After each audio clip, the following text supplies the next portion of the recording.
সেই ঘটনাটি হচ্ছে যে বহির্বিশ্ব এখানে ইন্টারফেয়ার করতেও চায়, আমরাও কেউ কেউ চাই, সরকার অনেক সুযোগ থাকে না, চায় না।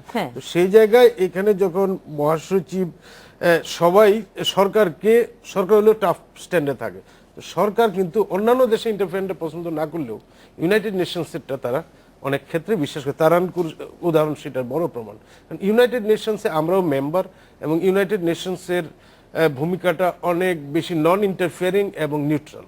এই সমস্ত কারণে সরকার হয়তো মেনে নেয় একটা পরিস্থিতির কারণে, সেই কারণেই সেইভাবে আসে। কিন্তু এটা এখান থেকে তো ব্যাপকভাবে রিকোয়েস্ট করা হয়, যেমন ধরেন এইবার যে মানে সেই রিকোয়েস্টগুলি, যেই অনুরোধগুলি এখান থেকে করা হয়, কিংবা এখানে বিদেশ থেকেও হতে পারে, বাট দেশের কোনো পক্ষের পক্ষ হয়ে যখন আবেদনগুলি করে, সেগুলি তারা বিবেচনার কোনো প্রসেস তাদের আছে, জাতিসংঘের আছে? জাতিসংঘে ধরেন আপনি, জাতিসংঘ একটা এমন বহুজাতিক সংস্থা, যে কেউ তাকে রিকোয়েস্ট করতে পারে। বহু মানুষ যে কোনো সংকট থেকে উত্তরণের জন্য তারা যখন রিকোয়েস্ট করছে, তখন সেই রিকোয়েস্টের ব্যাপারটা তারানকু একে বলছে, মহাসচিবকে বলছে যে আমার কাছে এরকম চিঠি আসতেছে বিএনপির থেকে, এখন আমরা একটু হেল্প করতে চাই।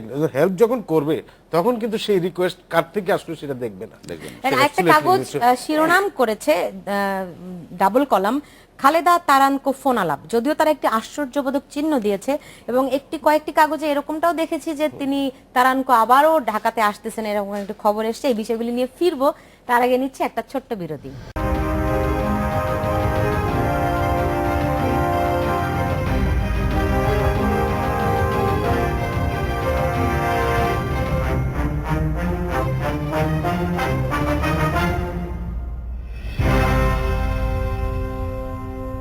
বিরতির পর ফিরে এলাম, দেখছেন বাংলাদেশ এখন। যে আমরা আলাপ করছিলাম খবরের কাগজে খালেদা তারানকো ফোন আলাপ, জাতিসংঘের তৎপরতা তাদের আদৌ আছে কিনা, সেই বিষয়টিতে যাওয়ার আগে আমি একটু বার্নিকাটের গতকালকের প্রেস ব্রিফিং এ যেতে চাই। সেখানে সাংবাদিকরা তাকে বারবার প্রশ্ন করেছেন যে কোনো সংলাপের আহ্বান জানানো হবে কিনা। সাংবাদিকরা সবসময় কেন কূটনীতিকদের এই ধরনের কি বলা যায়, একটা এই ধরনের প্রশ্নগুলি করেন যাতে ওনারাও বিব্রত হন, মানে দেশের জন্য বিব্রতকর, সবার জন্য আসলে বিব্রতকর।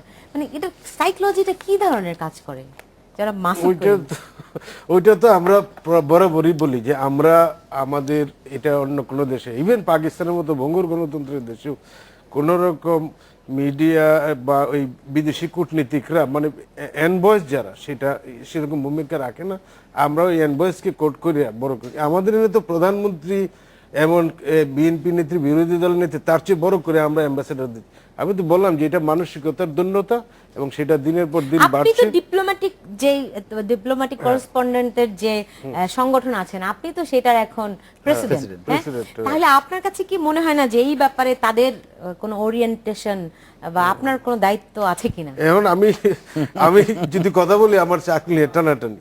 একটা হলো যে এখানে সম্পাদক মহোদয় যারা আছেন, তারা এক নম্বরেই বলেন যে বার্নিকারটা, আমেরিকান অ্যাম্বাসেডারটা বা অমুক অ্যাম্বাসেডার নিউজটা বড় করে দাও, হ্যাঁ, বিশাল করে ওনারা ছাপেন। আমার তো ট্রিটমেন্ট দেওয়ার ক্ষমতা নাই, আমার তো লেখার ক্ষমতা আছে, আমি এটা লিখতে চাই না।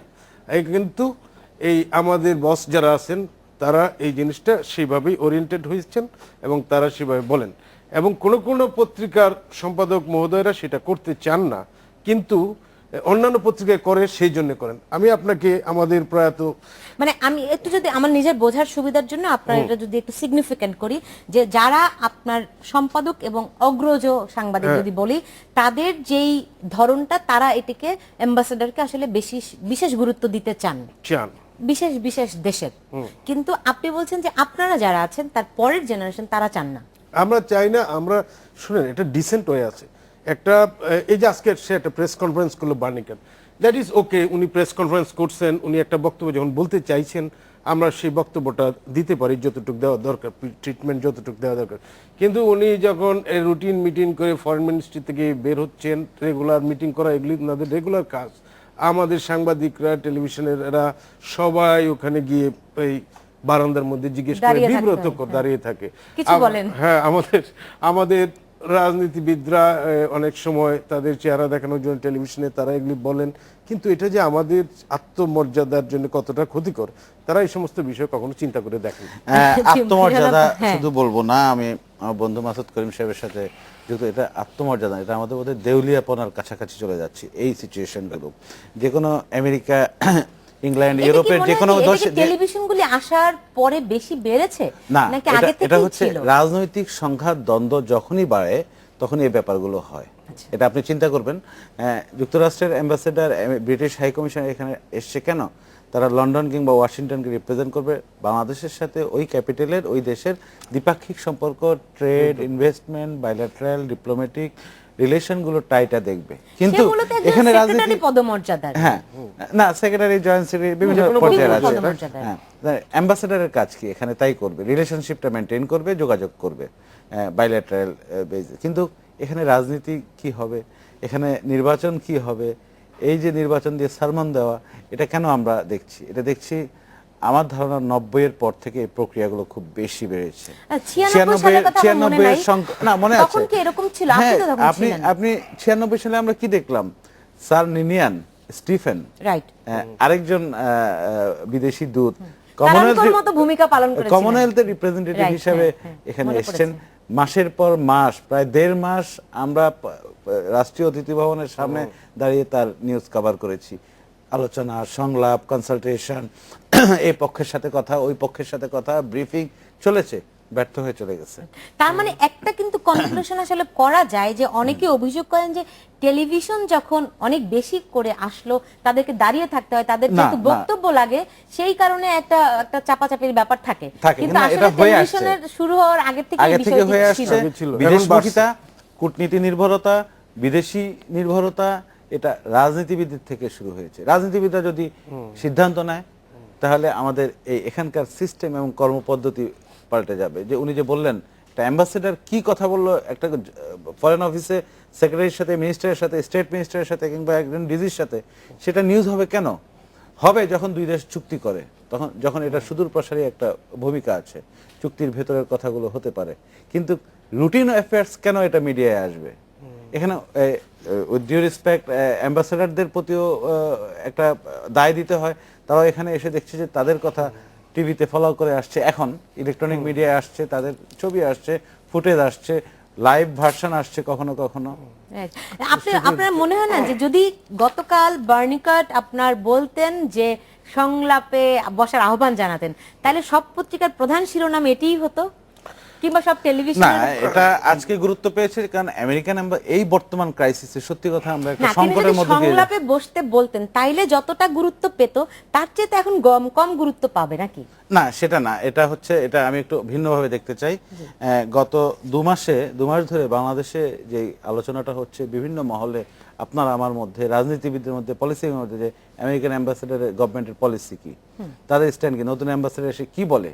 তার গত বছর ওয়াশিংটনে থাকা অবস্থা বক্তব্যগুলো আমরা বিভিন্ন সময় পেয়েছি, তার প্রেক্ষিতে গভর্নমেন্টের অবস্থান কি, নতুন অ্যাম্বাসেডার কিভাবে দেখছেন, এজন্য একটা উত্তেজনা কিংবা একটা দৃষ্টি আকর্ষণ ছিল। এই জন্য নতুন অ্যাম্বাসেডার, কারণ তার পলিসি দেখতে হবে, আমেরিকান পলিসিটা দেখতে হবে, সেজন্য আমাদের একটা চিন্তা আছে।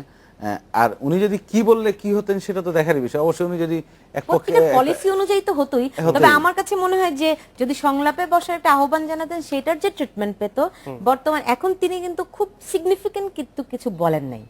না, এটা তো উনি বলতে পারেন না সংলাপে বসবে। আগে তো আগের অ্যাম্বাসেডররা তো বলতেন, আগের অ্যাম্বাসেডররা অনধিকার চর্চা করেছেন। এখন কিছু বডি ল্যাঙ্গুয়েজে চেঞ্জ দেখবেন। আগের অ্যাম্বাসেডর, আগের অন্যান্য, যেমন এখানে সরকার কি সংলাপ চাইছে? সরকার তো সংলাপ চাইছে না, তার কাজ করতে হবে সরকারের সঙ্গে। এখন সরকার যদি সংলাপ না চায়, উনি সংলাপ চাইছেন, এটা ওয়াশিংটন থেকে রাজনৈতিকবিদরা, কংগ্রেস থেকে বলতে পারে, সেটা দে আর সভরেন। বাট হোয়েন সে এখানে অ্যাম্বাসেডর হিসেবে এসছেন, এখানকার নেতৃবৃন্দ যারা, দেশ যারা, তাদের প্রতি সম্মান দাঁড়াতে হবে। কারণ এটা তারা যেটা বলছেন, এটা অনধিকার না যে আমরা মনে করি বাংলাদেশকেই তার সমস্যার সমাধান খুঁজে বের করতে হবে। দ্যাট ইজ ডিপ্লোম্যাটিক আনসার, মানে এটাতে কোনো দোষের কিছু নাই। এবং আমাদের যদি অনুরোধ করে আমরাও হেল্প করার জন্য ফ্রেন্ড হিসেবে এটা উনি বলতে, উনি বলে সংলাপ, তাহলে সংলাপ তো সরকার চায় না, যে বোথ পার্টি এগ্রি থাকতো। আচ্ছা, এর বাইরে আমার একটা খুব গত কয়েকদিন ধরেই আসলে বিভিন্ন, বিশেষ করে সোশ্যাল মিডিয়াতে খুব আলোচনা হচ্ছে যে ডিপ্লোম্যাটিক মানে ডিকাবের কয়েকজন সদস্য বিভিন্ন এম্বাসিতে লবিং করছেন সরকার বিরোধী। এটা কি সত্যি নাকি? এটা আমি শুনি। এটা এটা তো আপনি বিশ্বের নিশ্চয়ই শুনেছেন, হ্যাঁ, না সরকার এই বিরোধী অভিযোগটি না, মানে না, বিভিন্ন অ্যাকশন নেয়ার এটা ক্ষেত্রে এটা আমাদের আমি অবহিত না, কিংবা আপনি সোশ্যাল মিডিয়াতে আলোচনা হচ্ছে। সোশ্যাল মিডিয়ায় হয় কি, সোশ্যাল মিডিয়া এমন একটা মিডিয়া অবস্থানে গিয়ে দাঁড়িয়েছে, এমন কিছু তথ্য অসমর্থিত সূত্র, খুব সাবস্টেন্টিভ হয় না, খুব সাপোর্টিভ হয় না, এমন কিছু ইনফরমেশন কখনো আসে, এটা আসলে এটা মন্তব্য করা খুবই বিব্রতকর। আমি বলবো যে এটা সম্পূর্ণ অসত্য প্রচারণা। ডিপ্লোম্যাটিক করেসপন্ডেন্ট অ্যাসোসিয়েশন হলো আমাদের এমন করেসপন্ডেন্টদেরকে নিয়ে গঠিত যারা হয়তো মতাদর্শিকভাবে, রাজনৈতিকভাবে, ব্যক্তিগতভাবে একটা আছে, কিন্তু তার পেশাগত কাজে আমরা এতটাই তাদেরকে মেম্বার দেওয়ার সময় যেমন যাচাই বাছাই করি, আমরা মনে করি এই ফরেন অফিস বা ডিপ্লোমেসি হলো উইন্ডো অফ আউটসাইড ওয়ার্ল্ড। সেখানে আমাদের কাজের ক্ষেত্রে আমরা প্রফেশনালে আমাদের যোগ্যতা অনুযায়ী 100% দেওয়ার চেষ্টা করি। সেই জন্যে ব্যক্তিগত জীবনে কে কোন রাজনীতি করেন সেটাকে পাশে রেখে আমরা কাজটা করি পেশাগত উৎকর্ষতার জন্য। সুতরাং এই ধরনের অভিযোগ যারা করেছেন এটা উদ্দেশ্যমূলক, এবং যদি কোনো সোশ্যাল মিডিয়া এসে থাকে, আমার চোখে পড়ে নাই, তবে আপনি নিশ্চয়ই দেখেছেন, যেহেতু আপনি বলেছেন, এটা আমি অত্যন্ত তীব্র ভাষায় নিন্দা জানাই, এটা অসত্য। খুবই আরেকটা যথার্থ বিষয়- বলেছেন, এবং এই অবস্থান এটা আমাদের সমন্বিত অবস্থান, এবং এটা নিন্দনীয়।